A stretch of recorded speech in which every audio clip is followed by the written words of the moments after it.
Oke, jadi hari ini ada yang nanya soal satu ini. Ini dari soal OSN tingkat nasional tahun 2015 paket B.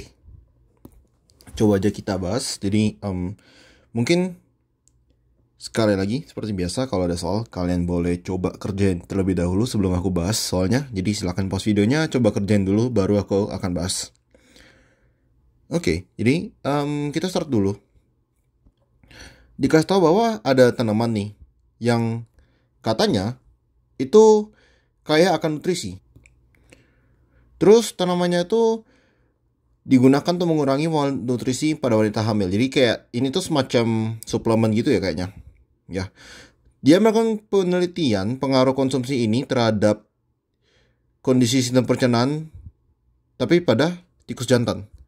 Jadi di sini tuh yang jadi kayak uniknya di sini dia kasih tahu bahwa tumbuhan ini itu dia fungsinya adalah untuk wanita hamil, tapi dia menguji pada jantan. Apakah ada itu ya, ada pengaruh pada jantan atau enggak? Biasanya ya, kalau aku ngerjain soal ini, aku bakalan baca soalnya dulu, kayak aku bakal baca pernyataannya dulu, baru aku baca datanya. Tapi in this case, kayaknya aku bakal jelasin dulu datanya, baru kita ke pernyataan, oke? Jadi, coba kita pecah datanya satu-satu dan gimana sih cara ngebaca data ini, oke? Gitu. Tapi sekali lagi, kalau aku saranin kalian ya, ketika kalian ngerjain soal OSN, at least for me itu jauh lebih gampang ketika kita ngebaca ini dulu baru kita ngeliat data, karena ketika kita ngeliat pernyataan kita jadi tahu gitu kayak data apa sih kira-kira yang kita perlu cari gitu ya, daripada kita ngebaca data sendiri satu-satu gini kayak memakan waktu gitu, kayak akhirnya kita nggak paham dong gitu kayak data yang sebenarnya dibutuhin itu apa gitu. Tapi in this case coba aku bahas dulu datanya. Jadi ini ada 4 perlakuan ya, NRF dan ke bawah ini. Coba kita lihat apa maksudnya. Jadi NRF itu tikus dikasih makan 20% berat badan, sedangkan NRFR itu dikasih makan 14%. Dikasih tahu juga bahwa kalau 14% ini makanannya terbatas. Jadi istilahnya di sini tuh ada tikus yang dikasih makan cukup. Jadi yang ini cukup ya, kasih makannya cukup NRF, bener ya? Ya, cukup gitu. Sorry, berarti NRF ini dia lebih, bukan cukup, tapi lebih ya. NRF ini kasih makan lebih, NRFR itu dia dikasih makannya cukup. Mungkin aku kasih ini ya, lebih, cukup gitu. Terus kita ada MOF sama MOFR. Jadi MOF ini dia itu dikasih makannya lebih, tapi tambahan dengan suplemen gitu, suplemen si tumbuhannya. Kalau MOFR itu dia itu makanan cukup, tapi dengan suplemen. Jadi mungkin aku bikin gini ya. Jadi MOF ini kan lebih tambah suplemen LS. Kalau MOFR ini kan dia cukup dengan suplemen. Biar lebih gampang ya kita bahasnya gitu. Oke. Nah, kalau data ini yang bisa kita lihat adalah pada awal penelitian ya kurang lebih berat badan tikusnya itu sama-sama semua ya. Baik tikus yang lebih cukup lebih dengan suplemen atau cukup dengan suplemen itu dia beratnya sama. Ya masuk akal ya karena belum dikasih apa-apa dong. Terus ketika di akhir eksperimen, ternyata semua tikus ini punya berat badan meningkat ya. Kayak mau dia tuh dikasih makan cukup, lebih, atau dikasih suplemen atau enggak, itu dia berat badannya meningkat semua gitu. Nah, di sini, kalau aku bilang, ini tidak ada perbedaan signifikan ya. Jadi antara perlakuan awal ini nggak ada perbedaan signifikan.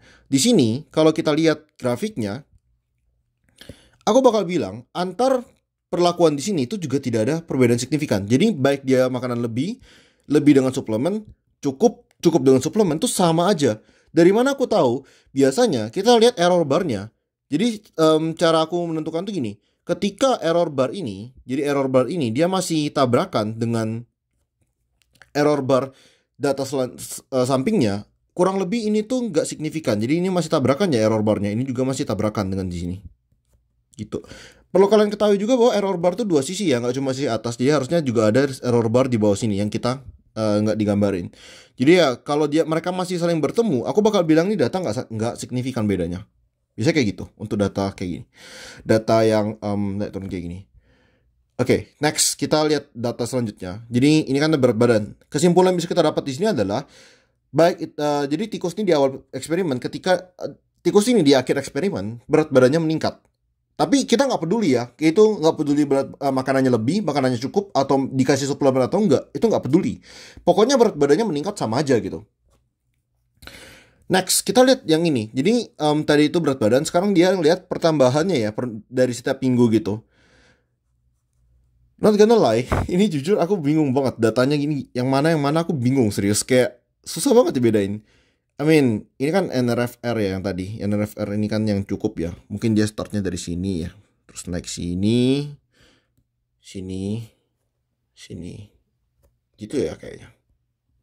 Susah banget sih lihat. Tulisannya burik banget. You know what? Coba aku kasih label satu-satu gitu. Jadi tadi ini yang itu biar lebih gampang. Ini bulat ya, NRF. Ini mana yang bulat? Di sini nggak ada yang bulat. Nggak tahu lah, masa bodoh lah, ya udah. Ya udah kita lupain aja. Intinya di sini kita ngelihat kayak tren yang kita lihat adalah ketika dia mencapai minggu kedua, ini kan perbedaannya nggak signifikan ya. You know what? Iya, minggu kedua atau bahkan minggu ketiga ya mungkin aku bilang. Ini tuh tidak ada pertumbuhan signifikan gitu. Nggak ada perbedaan signifikan lagi di mulai minggu ketiga ini. Jadi pertumbuhan tuh cuma terjadi di minggu ke-1 kedua. Minggu kedua ketiga ini ada pertumbuhan tapi nggak ya sebenarnya kalau kita lihat ya error barnya itu kan nggak saling menyentuh ya di sini. Error bar indikasi itu nggak saling menyentuh. Aku bakal bilang kayak kemungkinan sih data ini signifikan. Mungkin menurutku ya dua di sini tuh mungkin aja dikasih makanan cukup, sedangkan ini tuh dikasih makanan lebih. Masuk akal nggak sih? Karena kita bisa lihat ya pertambahan di minggu pertama itu mereka paling ini lebih tinggi gitu. Bisa jadi itu adalah pemberian makanan yang lebih. Aku curiga gitu. Cuma ya ini datanya aku nggak bisa baca serius. Kemudian di sini kita lihat ya mereka ada grafik berat relatif hati.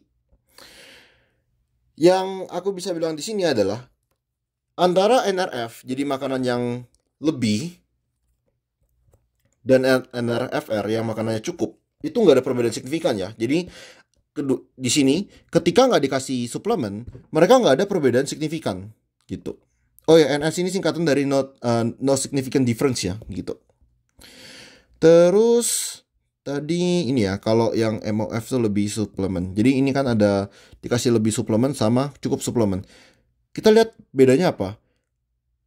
Pemberian suplemen itu dia meningkatkan massa hati. Oke, jadi ini ada perbedaan signifikan ya. Kalau ada tanda centang, tanda bintang di sini, ini artinya kita ada perbedaan signifikan. Di mana biasanya p value itu kurang dari 0,05.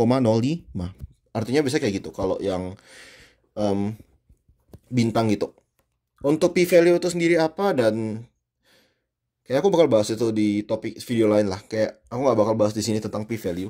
Tapi intinya ketika p value itu kurang dari 0,05, artinya kita punya kepercayaan diri atau confidence bahwa 95% data kita itu pasti punya perbedaan signifikan. Oke, jadi itu maksudnya p value 0, kurang dari 0,05 gitu. Jadi data ini sama ini itu signifikan, ini sama ini itu signifikan gitu. Ada peningkatan massa hati di antara yang lebih dengan dikasih suplemen dan cukup yang dikasih suplemen juga gitu.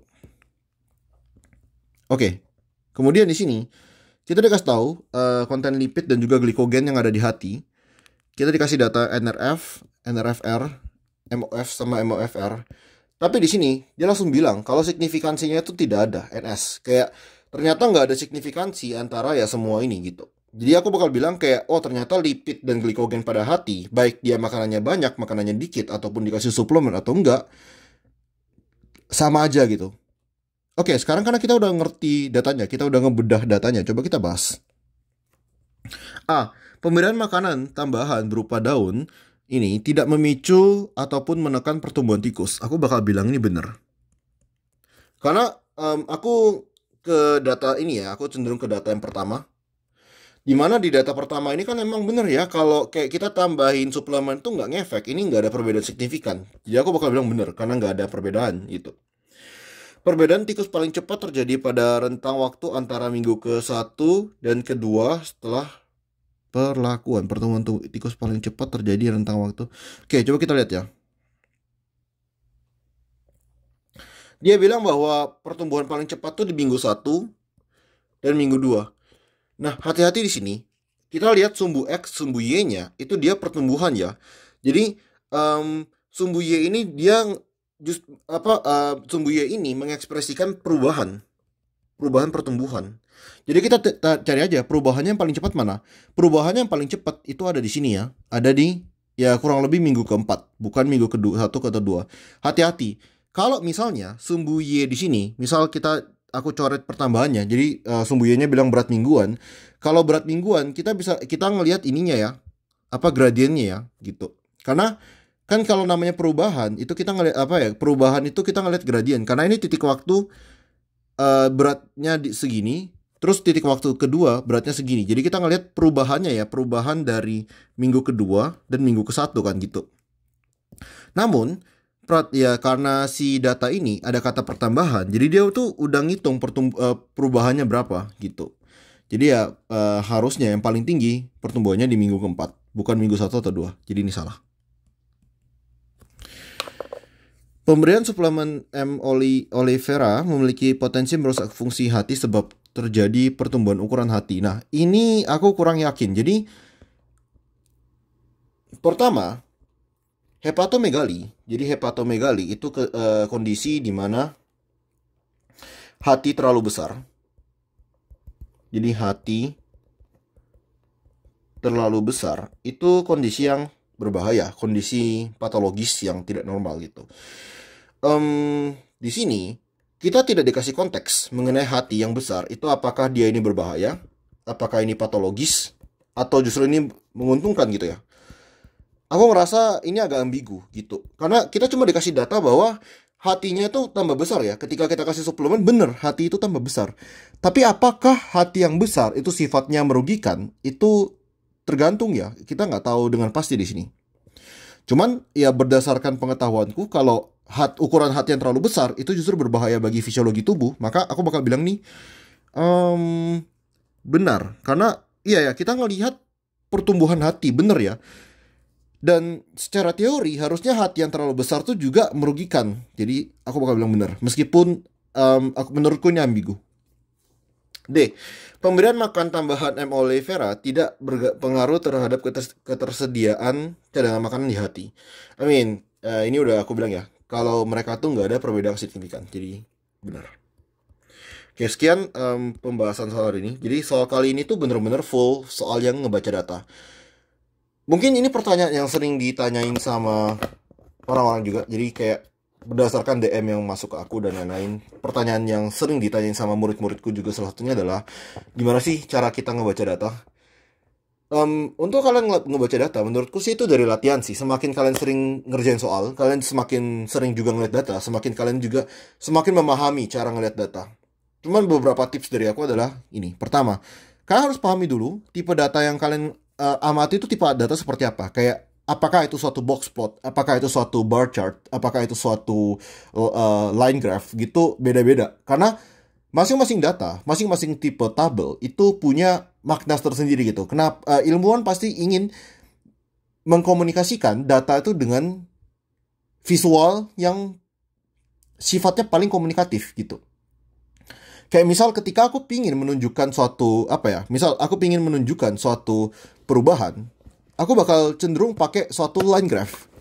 Karena pada line graph kita bisa ngeliat perubahan ya gitu. Kayak gini, misal kayak kita ngeliat sesuatu yang kayak gini, kita tahu ini ada perubahan gitu. Makanya di sini kasih line graph. Terus biasanya kalau bar chart yang kayak gini, itu biasanya dia ingin mengkomunikasikan suatu perbedaan. Jadi kayak semacam ini loh, variabel X sama variabel Y itu perbedaannya segini. Itu maksud dari suatu bar chart gitu. Nah, di data biasanya umum mereka akan kasih semacam error bar. Error bar ini kita bisa pakai sebagai panduan untuk cari tahu ya mengenai signifikansi. Seandainya signifikansi di sini nggak dikasih tahu, kita bisa pakai bar chartnya. Jadi kalau ada bar chart, error bar gitu.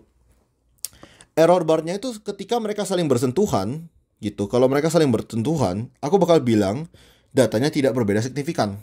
Itu semacam rule of thumb. Sekali lagi ini enggak itu ya. Rule of thumb ini berarti dia tidak 100% berlaku untuk semua kasus, tapi kayak kamu bisa pakai dalam kondisi genting gitu. Kayak dalam kondisi umumnya harusnya berlaku gitu. Oke. Terus kalian juga harus ngerti maksudnya ini ya. Ini tuh artinya signifikansi gitu. Ini ketika aku dikasih garis dari sini ke sini, itu artinya apa? Dia mau membandingkan data ini dengan data ini. Terus dia mau kasih tahu bahwa ya data ini sama data ini itu punya perbedaan signifikan. Perbedaan signifikan tuh umum dikasih tanda bintang seperti ini. Atau cara lain untuk komunikasikan perbedaan signifikan, biasanya kita pakai huruf. Misal kayak A, B, B. Artinya apa? Artinya di sini, ini dengan ini tidak punya perbedaan signifikan. Ini dengan ini tidak punya perbedaan signifikan. Tapi ini dengan ini itu punya perbedaan signifikan. Ini dengan ini punya perbedaan signifikan gitu. Seperti itu. Jadi maksudnya seperti itu. Itu contoh lain untuk kita komunikasikan signifikansi. Kayak gitu. Jadi ya saranku untuk kalian bisa jago baca data, ya sering-sering latihan soal. Perhatikan tipe datanya. Perhatikan gimana sih. Coba pikirkan kenapa ilmuwan itu menyajikan data ini dalam grafik seperti ini. Kayak kalau kalian mengerti tujuan dari grafik itu, kalian bisa lebih jelas ngelihat maksud dari data itu apa. Terus mungkin yang kedua adalah ngelihat tren. Kayak kelihatannya sepele, cuma perhatikan aja apakah tren itu dia tren naik, kayak di sini tren naik, trennya stagnan atau tren turun gitu. Kayak kalau kita bisa di sini kan ada tren dia naik terus stagnan gitu. Kurang lebih kayak gitu, itu tren. Terus terakhir perhatikan juga sumbu X dan sumbu Y. Ini sepele tapi banyak orang biasanya baca data tidak memperhatikan sumbu X dan sumbu Y dan ya terjebak di situ. Oke, itu mungkin beberapa tips dari aku tentang cara ngebaca soal. Ya, semoga video ini bermanfaat.